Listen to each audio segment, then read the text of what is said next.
So another balance patch has hit the second tail in UBG, so it's time for another tribe tier list. Let's get straight into it. I'm going to start off strong here. In the B+ tier, we only have 2 styles, which is actually insane and is a very good indicator for the state of the meta in UBG. That being Turtle and Freedom. Now, for people who are in the know and actually play the game, especially with the recent balance patches, you probably know Turtle pretty much got gutted in its entirety. It had 2 things going for it, one of which being its damage in the last balance patch, which got removed, which kind of left it in the dust. It virtually has nothing going for it, and it's kind of just a punching bag for the sake of being a punching bag, which is a good thing. From the start, this style was designed to be a joke character in a fighting game. That's what Turtle was intended to be, and it should stay that way. It's a style that's designed to be a challenge, and if you want a different way to play the game that actually provides a handicap and makes it a bit harder to play for the sake of entertainment, this is the style you go for. As for Freedom, nothing has changed with it except for the fact its PD damage got nerfed even harder, and in conjunction with the fact that it was already pretty bad in the last update, being one of the worst styles in the game, Freedom is just in a really bad spot right now. Next up in A tier, we have Kimura, Shotgun, Bullet, Counter, Kronos, and White Ash. Now firstly, Kimura kind of just has nothing going for it other than its fatigue. Its stats aren't really that good. It's kind of just a worse basic when it comes to its stats. It can build up pressure, but the effort that requires for you to build up that pressure in the first place, instead of having it immediately accessible like the rest of the cast, is kind of a massive letdown. For Shotgun, it got buffed with its outboxing changes, which actually did a lot more for the style than I thought. Microspacing with the style is absolutely insane, and microspacing is very important when it comes to UBG. When it comes to Bullets, counter style with its M2s being quite strong, but it still has its block damage weakness. It might be a bit underrated in this tier list. We'll see how it unfolds as we continue with this balance patch. I believe its block damage got buffed a bit, so that might service it quite a bit. Counter, on the other hand, I do feel like the prior nerfs were exaggerated. They weren't as bad as people think. Just like Bullet, counter styles in this game are still quite strong in a feint based meta that has never changed. It's just that counter did get nerfed overall when it comes to the mechanic. Counter damage got gutted across the board like a while ago, which does hold it back significantly. But counters are a dime a dozen when it comes to feints and reading feints, and having access to that damage is something that's very unique to counter, Bullets, and actually Kronos. Especially in Kronos' case, if you're just very good at reading your opponent, even more so compared to the rest of the styles in this game, you can actually buff this style, or rather put this style to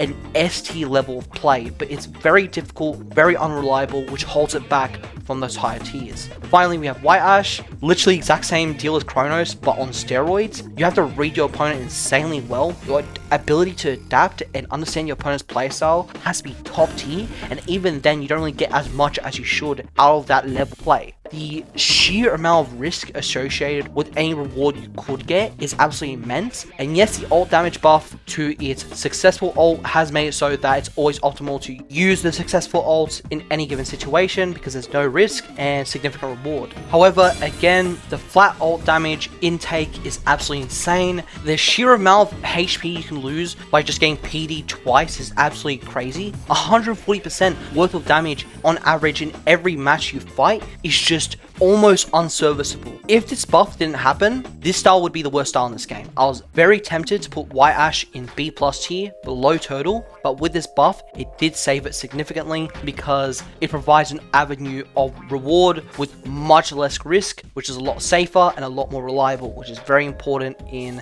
a game like UBG. Reliability and consistency is key. Next up in the A+ tier, we have Basic, Smash, Corkscrew, Hawk, Charge, and Trickster. For the first 3, it's just the all-rounder trio, with the difference being Basic does the least amount of damage with no unique gimmick, Smash's M2 has massive end lag and is very easy to punish, and it also got damage nerfed on PDs. And for Corkscrew, it has the HP buff, which isn't as good as it was before in terms of its regen, but still quite good. Its M2 doesn't have insane end lag, its damage is pretty decent considering it got its damage rebuffed a bit. And yes, its block is the worst out of these 3, but I do think overall its survivability is much better, and that's very important. Along with Hawk, we have insane damage again, all that, but getting access to that damage is much harder, which raises the concern of consistency and reliability. Not having access to that damage and applying that pressure makes it so it's quite difficult to gain your momentum in the first place. No backdash also means it's very risk prone. It can't backdash out of a lot of feints, and backdashing in this game is very strong. It has been strong for a while, ever since backdashes were first able to escape feints and punish them. You still can to this day. It's not consistent. You still have to land blows to reduce your backdash degradation, but when you do that and you're able to play at least suboptimally, able to land punches regularly, backdash is a very strong tool that Hawk just doesn't have access to because it goes no distance. It has no iframe, so you'll keep getting hit whenever you use backdash. Now I know it has sway back, but that's only kind of a noob crutch because you don't have to hold a direction to PD. Otherwise, it's pretty much useless in high level play. Every single good player in this game usually doesn't have an issue with direction, either due to memorizing M1/M2 patterns, or by just looking at what their M1 or M2 is coming from and dodging accordingly if your reaction time is that good. Finally, with Charge and Trickster, not much has changed. Charge's block damage bug got fixed, which is what I expected. These styles both do insane damage. Trickster in his case has really good dashes, but you can't double dash as consistently as you could before because of the dash nerfs. I know dashes are actually a bit bugged right now, but disregarding that, the dash iframe nerfs I do believe will make double dashing a lot harder, which nerfs the viability of the style a lot, hence why it's dropped from S tier to A+ tier. And Charge hasn't really changed whatsoever. Its stampede ability is kind of useless, other than eliminating holding S and backdashing as an option if you do land it, but that isn't that much of an issue. PDing, walking out, working around your opponent, very easy to have access to that option, especially since there's no ring mechanics, so you can actually backdash against the ropes and still able to escape attack and get free punishes that way. Next up we have the S tier, which consists of Ghost, Long Guard, Iron Fist, Hammer, Switch Hit, Hanslow, and Ippo. Now when it comes to Ghost, I'm just going to summarize it here. Its Ghost Jab is very strong, one of the strongest abilities in this game, if not the strongest, but has probably the worst stat lineup in this game. Worst block, mediocre damage across the board, block damage is mediocre, its M1s and M2s are very easily telegraphed and very easy to track, so reading its feints is kind of a cakewalk. Yeah, the Ghost Jab is pretty good, but now with the recent balance patches and just how PDs work in general and the iframe nerfs, which considering Ghost already bad dashes when it comes to its iframes is a big concern. This style defensively is very lacking, and Ghost Jab has a risk to it now that makes it so if you flutter your block and account for Ghost Jab in the best way you can get a M1 punish. And I think it's the only style in this game that has an ability which is punished off block like that. Not even Charge can do that because it makes you neutral, so either person can M1 first. Actually, come to think of it, I think Charge might actually be positive if you block Stampede, because it's intended to be very PDable and give you a free punish even if you don't PD it. Anyway, Ghost really isn't as strong as people say, even in top tier play, unless you're constantly swinging, in which case Ghost is able to just get free PDs for free and constantly land M1s and M2s to get Ghost Jab back very, very quickly. Long Guard, the reason why it's an S tier compared to before, despite the fact it got nerfed, is in the last balance patch, Long Guard was S+ tier and it wasn't even close. It was pretty much just as good as Hitman, if not better, but with the recent nerfs to its damage, it's definitely in the S tier. It's pretty much like a net difference between last balance patch buffs and the current balance patch nerfs. Overall, this style is a very strong outboxer, and if used right with patience, it's very oppressive. For Iron Fist, not much has changed, except for the PD cap, which did gut its damage a bit on PDs quite a lot. But the reason why I keep on S tier is that its counter resistance, if exploited as a gimmick, is very, very strong. I won't go into the depths of why that's the case, but if you just practice with Iron Fist, you understand why it's up here. I just recommend that you approach the style with a lot of patience and understand that you're gonna have to play the slow game. When it comes to Hammer, not much has changed from my last tier list, except it is, I think, a tier up? No, I think it was S tier already. Regardless, this style is very strong, its damage is insane, very good stat lineup except for its dash, and the hammer blow does smash damage and it's a block bypass. That is like a 50-50 on whether or not you can avoid it. Very tricky, but if you do understand the timing, which isn't really all that hard, it's just a glorified M2, it's kind of a non-issue, and you can also just play around it by unblocking and blocking, which makes it even less of an issue, but it's still a hit or miss on if you avoid it, and it does have really good damage overall. It's pretty much corkscrew, but with the ability to bypass block with an M2 that can land somewhat consistently. Next we have Switch Hit, which is in the same camp as Ghost, where it has an ability that's really broken, especially because of the fact that ult exists. I think, honestly, in my opinion, I do think static is better than Ghost Jab, solely because of the fact that ultimates are such a defining factor in most matches. However, Switch Hit's stats are almost as bad as Ghost's. They're not that bad, it still has like around average damage if you use the right side, and you can switch sides mid PD. I'm not really sure how because I don't use Switch Hit enough, but you can do it, so you can circumvent that damage. But overall, this style isn't as good as it could be, especially with its dashes being so bad that you can't double dash at all, its backdash being mediocre, it has no range, and its best M1s and M2s, yes they do some damage, but it's not even like basic level, especially on its block damage, which is kind of mediocre as well. As for Hanslow, it's basically what it was before, but way worse because of the counter intake, reduced damage, etc. It's where it should be. It's where it should be. Finally, we have Ippo, and Ippo hasn't changed its placement because what it had before was a bug that made Dempsey infinite, which I didn't consider in my ranking, and as it stands now, it's what I expected. It's a very strong style, but Dempsey is relatively hard to avoid. I've also found that the Dempsey is a bit more reactable to avoid than I thought, which kind of takes away from its ability to land the Dempsey.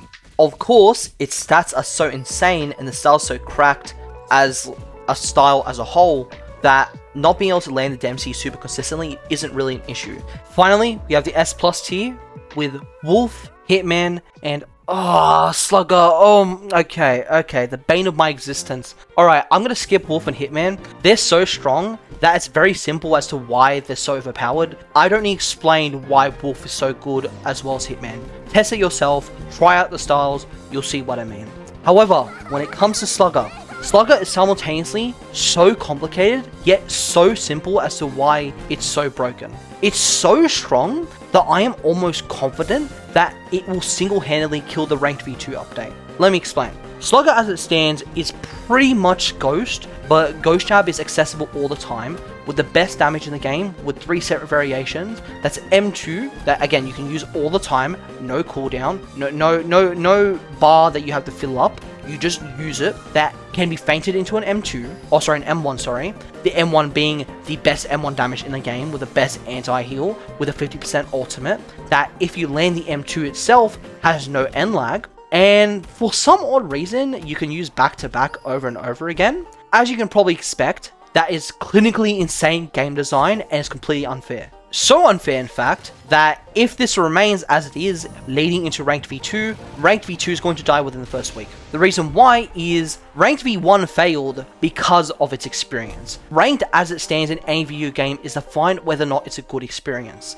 If it's a good experience, people will play it more, and that's healthy for a fighting game or multiplayer games longevity. That's why Marvel Rivals is so popular, and pretty much any fighting game that's popular nowadays. Such as Tekken 8, but recently Tekken 8's run into some trouble, which actually relates to what I'm about to talk about. It's a balancing issue. Anyway, the reason why this is important for UBG is, for Ranked V1, the experience was terrible.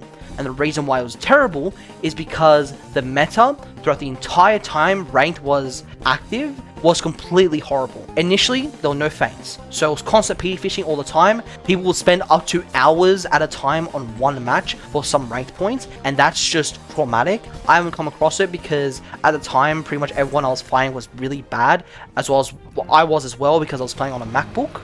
Even after that fact, when M2 feints got added, PD fishing was still a massive problem, backdashing was broken, the meta was horrible. Now, leading into Ranked V2, what this means is that for Ranked V2 to be successful, the meta leading into Ranked V2 on release must be perfect, pristine, as good as remotely possible. The balancing as it is pretty good, except for Slugger, which means that if Slugger remains as it is when Ranked V2 gets released, everyone would be fighting Slugger, seeing how broken it is, breaking any sort of fun they could have when it comes to Ranked v2 as an experience, constantly having to deal with Slugger mains as people realize over time, yo, Slugger actually might be the best style in this game. It's pretty much free wins and it's insanely brain dead, which will end up with Ranked v2 usually being filled with Slugger, as well as other meta styles, but usually Slugger because it's easily the strongest style by far and it's not even close.